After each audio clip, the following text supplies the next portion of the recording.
EAMCET స్ట్రెస్సా? Testonic.ai ని try చేయండి. Free mock test, custom test, AI insights మరియు పర్ఫార్మెన్స్ ట్రాకింగ్ కూడా. Register now. దేశం మొత్తం నివ్వెరపోయి చూసిన ఘటన మన హైదరాబాద్ సెంట్రల్ యూనివర్సిటీలో జరిగిన పర్యావరణ విధ్వంసం, పర్యావరణ హననం.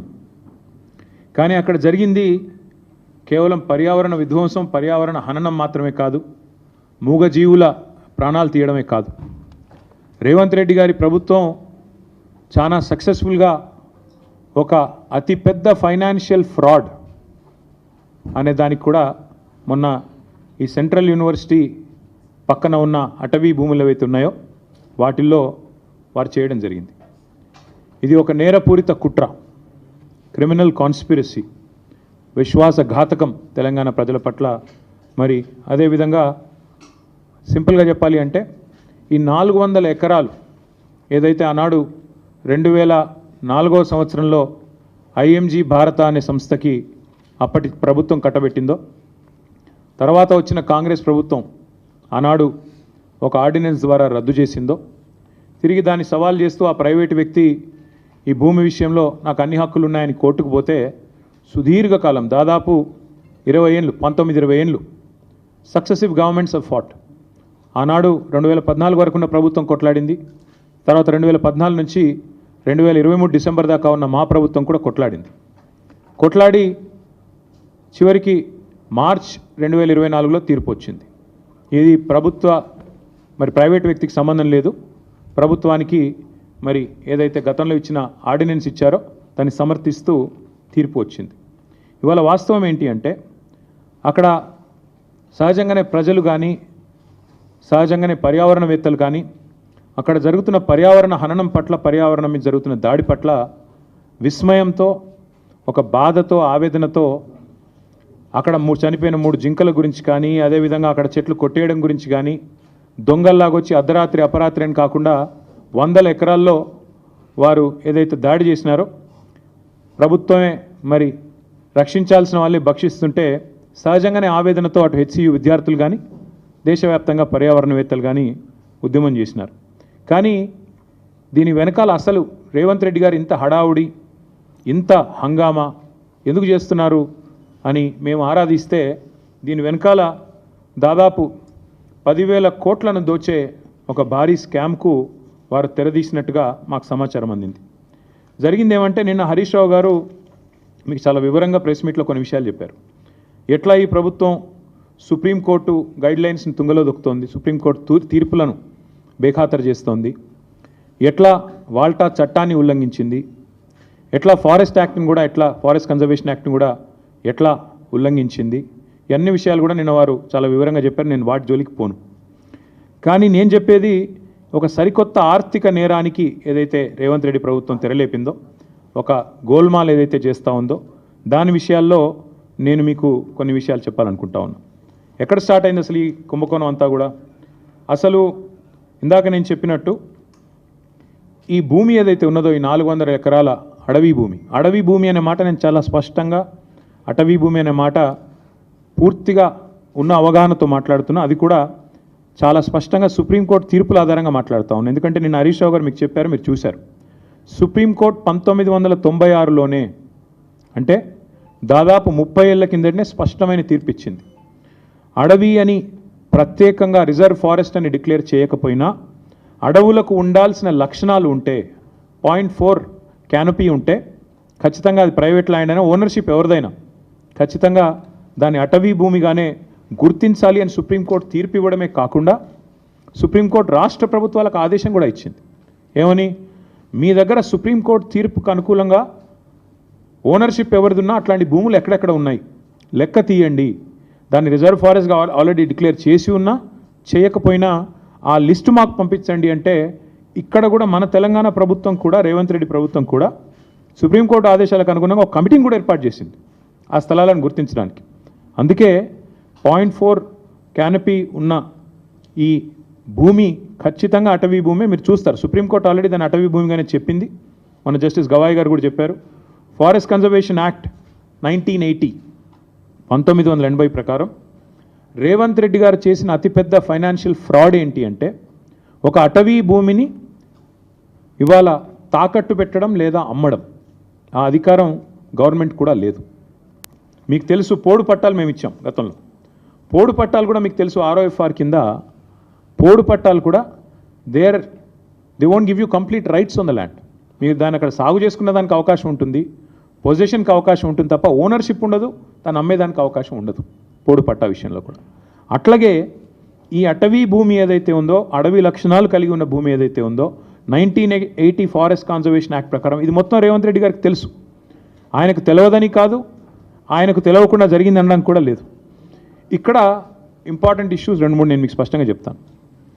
ఒకటి, ఎలాంటి ఎన్వైరన్మెంటల్ ఇంపాక్ట్ అసెస్మెంట్ జరగలేదు అని చెప్పి మరి అటవీ శాఖ అనుమతి లేదు, ఎన్వైరన్మెంటల్ ఇంపాక్ట్ అసెస్మెంట్ లేదు, ఇంకా ట్రాన్స్ఫర్ కూడా టైటిల్ది పూర్తిగా కాలేదు. అయినప్పటికీ ఫైనాన్షియల్ ఇన్స్టిట్యూషన్స్ని వెంటనే ఆగమేఘాల మీద ప్రభావితం చేసి ప్రభుత్వ అధికారులు మరి మిస్లీడ్ చేసినారా, ముఖ్యమంత్రి వాళ్ళని డైరెక్ట్ చేసినారా తెలియదు, మరి ఒక భారీ ఆర్థిక నేరానికి పాల్పడ్డారు. ఎట్లా చేసినారు ఇది?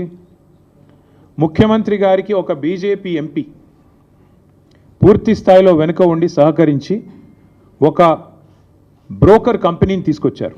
ఆ కంపెనీ పేరు trust investment advisors private limited అనే పేరుకు మర్చెంట్ బ్యాంకర్, బట్ చేసేది బ్రోకరేజ్. వారు ఈ కాన్సెప్ట్ వారికి చెప్పారు, మీకు ఎఫ్ఆర్బిఎంను బైపాస్ చేస్తూ మీకు డబ్బులు తెచ్చిస్తాము, మీరు దానికి గాను మాకు డబ్బులు ఇవ్వండి, ఆ తర్వాత మీ ఇష్టం ఉన్న వాళ్ళకు భూములు అమ్ముకోండి. ఇది ఓవరాల్గా స్కీమ్. దీనిలో అన్ని నిబంధనలు మొత్తం అన్ని చట్టాలు నిబంధనలు సుప్రీంకోర్టు తీర్పులు అన్నిటినీ తుంగలో దొక్కారు. ఆర్బీఐ గైడ్లైన్స్ను కూడా తుంగలో దొక్కారు. ఎట్లా? I will explain to you. ఈ ట్రస్ట్ ఇన్వెస్ట్మెంట్ అడ్వైజర్ అనే కంపెనీ వారికి రాష్ట్ర ప్రభుత్వం ఇప్పటికే 170 కోట్లు, దాదాపు 170 కోట్లు, 169 కోట్ల చిల్లర వారు ఇప్పటికే లంచం రూపంలో చెల్లించారు. వాళ్ళు సరే దాన్ని కమిషన్ అంటారు, నేనైతే పక్కా చేసింది నేరం కాబట్టి లంచమనే అంటున్నా. ఆ ట్రస్ట్ ఇన్వెస్ట్మెంట్ అడ్వైజర్ వాళ్ళు ఇంకొక ఫైనాన్షియల్ అడ్వైజరీ సర్వీసెస్ ఫామ్ని ముంగట పెట్టారు. బీకన్ ట్రస్టీషిప్ అనే కంపెనీని రంగంలో దించారు. ఇదంతా కూడా ఏంటంటే ఒక స్కీమ్ ప్రకారం. ఇక్కడ ఇంపార్టెంట్ పాయింట్, పేరుకు పోయిన సంవత్సరమే రాష్ట్ర ప్రభుత్వం మాకు సుప్రీంకోర్టు తీర్పు రాగానే ఈ భూమిని మేము 75 కోట్లు పర్ ఎకరం మేము టీజీఐఏసీకి బదలాయిస్తున్నామని చెప్పి ఒక జీవో ఇచ్చింది. కానీ జీవో మాత్రమే ఇచ్చింది తప్ప ఆ ల్యాండ్ను ఏలియనేషన్ చేయలేదు, సేల్ డీడ్ చేయలేదు, మ్యూటేషన్ కూడా కాలేదు. అయినప్పటికీ తనకు చెందని భూమి, ఇంకా మ్యూటేషన్ అయితేనే నీ పేరు మీదకి ఓనర్షిప్ వస్తేనే ఆ ల్యాండ్ నీదన్నట్టు లెక్క. ఇప్పుడు హెచ్ఈయూ కూడా అదే అంటున్నారు కదా, హెచ్ఈయూకి ల్యాండే లేదు, హెచ్ఈయూ ల్యాండ్స్ అన్ని మావే అని గవర్నమెంట్ ఎందుకంటుంది? ఎందుకంటే మ్యూటేషన్ కాలేదు కాబట్టి ఇంకా రికార్డ్స్ ప్రకారం నాదే ప్రభుత్వ భూమి అని ఈరోజు కూడా ప్రభుత్వం అదే వాదన చేస్తూ ఉంది. ఇవాళ ఇక్కడ కూడా అక్షరాల అదే జరిగింది. జనరల్గా ఇప్పుడు ఉదాహరణకి మీరు ఎవరైనా సరే వ్యక్తిగతంగా మనం ఒక ప్రాపర్టీ, మనకు ఒక ఇల్లో ఫ్లాట్ ఉందనుకోండి, లేదా ఒక ప్లాట్ ఉందనుకోండి, దాని మీద లోన్ తీసుకోవాలనుకుంటున్నారు తనఖా పెట్టి. జనరల్గా ప్రాసెస్ ఏముంటుంది? ఆ ఏరియాలో మీరు ఫలానా ఏరియాలో మీకు ఒక ఫ్లాట్ ఉంది, దాని యొక్క రిజిస్టర్డ్ వాల్యూ ఎంత, మీరు రిజిస్టర్ చేసుకున్నప్పుడు ప్రభుత్వానికి ఏ రిజిస్ట్రేషన్ రేట్ ప్రకారం మీరు డబ్బులు కట్టారు, స్టాంప్ డ్యూటీ ఎంత కట్టారు, దాన్ని బట్టి రిజిస్టర్డ్ వాల్యూ ఎంత. కాకపోతే జనరల్గా ఏముంటుంది, రిజిస్టర్డ్ వాల్యూకి జనరల్గా మార్కెట్ వాల్యూకి ఉండే కొంత అంతరం ఉంటుంది. ఆ మార్కెట్ వాల్యూ ఎంత, దాన్ని బేస్ చేసుకొని మీకు అల్టిమేట్గా లోను ఇస్తారు. ఎందుకంటే దాన్ని తనఖా పెట్టుకోనో లేకపోతే దాన్ని గ్యారంటీ కింద పెట్టుకొని మీకు ఇస్తారు. ఇక్కడ ఏం జరిగింది ఈ విషయంలో? 1 కాదు 2 కాదు, అన్నిటినీ తుంగలో దొక్కుతూ ఈ ఫారెస్ట్ యాక్ట్ కానీ ఇందాక నేను చెప్పినట్టు అసలు ఓనర్షిప్ లేదన్న విషయం పక్కన పెట్టి TGIAC has no ownership of the land. TGIAC ఒక పేరుకు ఒక జీవో ఇచ్చారు తప్ప ఇంతవరకు సేల్ డీడ్ కాలేదు, ఎలినేషన్ కాలేదు, మ్యూటేషన్ కాలేదు. TGIAC is not the owner of the land. కానీ ఆ ల్యాండ్ను టీజీఐఏసీ, ఇక్కడ నేను ఊరికనేది మాట్లాడట్లేదు, this is the stamps and registrations department statement of encumbrance. ఏదైతే రేవంత్ రెడ్డి గారి ప్రభుత్వం ఈ భూములు తనవి కాకపోయినప్పటికీ ఏదైతే టీజీఐఏసీ ఆ బీకన్ అనే కంపెనీకి రాసిచ్చేసిందో దానికి సంబంధించిన వివరాలు, ఈసీ ఎన్కంబరెన్స్ మీరు కూడా దొరుకుతుంది, ఆన్లైన్ వెతికితే మీకు కూడా వెంటనే దొరుకుతుంది. తనది కాదు భూమి, కేవలం జీవో ఉంది తప్ప ఈరోజు వరకు సేల్ డీడ్ కాలేదు, మ్యూటేషన్ కాలేదు. అయినా తనది కాని భూమిని తాకట్టు పెట్టి టీజీఐఏసీ ముఖ్యమంత్రి గారు అదేదో వారెవరో బ్రోకర్ సంస్థ చెప్పిందని పట్టుకొని పెట్టేసినారు. పెట్టేస్తే జనరల్గా ఏమవుతుంది, లోన్ ప్రాసెస్ స్టార్ట్ అయ్యేటప్పుడు 3-4 విషయాలు చూసుకుంటారు. ఏ బ్యాంక్ అయినా కూడా ఏం చూస్తారు, మార్కెట్ వాల్యూ ఎంత, రిజిస్ట్రేషన్ వాల్యూ ఎంత, ఇది ఒకవేళ నేను లోన్ ఇస్తే మళ్ళీ తిరిగి నాకు పైసలు వస్తాయా, ఇవన్నీ చూసుకొనే ఇస్తారు. కానీ ఇక్కడేం జరిగింది, అసలు ఈ భూమికి యాజమాన్య పత్రాలు లేవు, రిజిస్ట్రేషన్ డాక్యుమెంట్ లేదు. That itself is a big crime. First టీజీఐఎస్ని, ఇండస్ట్రీస్ డిపార్ట్మెంట్ని, ఇండస్ట్రీస్ సెక్రటరీని జైల్లో వేసేంత పవర్ఫుల్ ఎవిడెన్స్ ఇక్కడే ఉంది. నీది కాని భూమి నువ్వు ఎట్లా అమ్ముతావు అసలు? ఇప్పుడు రంగారావు గారి భూమి లేదా ఆయనకు ఫ్లాట్ ఉంది, నేను తనఖా పెట్టి తీసుకున్నాను అనుకోండి డబ్బులు. ఫస్ట్ ఆఫ్ ఆల్ ఎవడన్నా ఇస్తే వాడిది తప్పే అవుతుంది, నాది కూడా తప్పే అవుతుంది. ఆయన నాది కాని దాన్ని తీసుకుపోయి నేను పెడితే నాది తప్పే, ఇచ్చే ఇన్స్టిట్యూషన్ కూడా తప్పే అవుతుంది. అట్లాగే ఇక్కడ తనకు సంబంధం లేని భూమిని ఇవాళ రిజిస్ట్రేషన్ పత్రం లేదు, యాజమాన్య పత్రం లేదు, ఏది లేకపోయినప్పటికీ ఒక నామమాత్రపు జీవో, అది కూడా ఎప్పుడు ఇచ్చారు, 26/6/2024లో జీవో నెంబర్ 54 ప్రకారం ఇచ్చేస్తున్నాం భూములు అని చెప్పి పేపర్ మీద మాత్రం ఇచ్చేసినారు. పేపర్ మీద తప్ప తర్వాత ఫాలో అప్ లేదు, సేల్ డీడ్ లేదు, రిజిస్ట్రేషన్ లేదు, మ్యూటేషన్ లేదు, ఏది జరగలేదు. కేవలం టైటిల్ ట్రాన్స్ఫర్ కూడా కాకుండానే నాది అని టీజీఐసి బ్యాంకుల దగ్గరికి, బ్రోకర్ల దగ్గరికి పోయింది. That is the biggest crime number 1.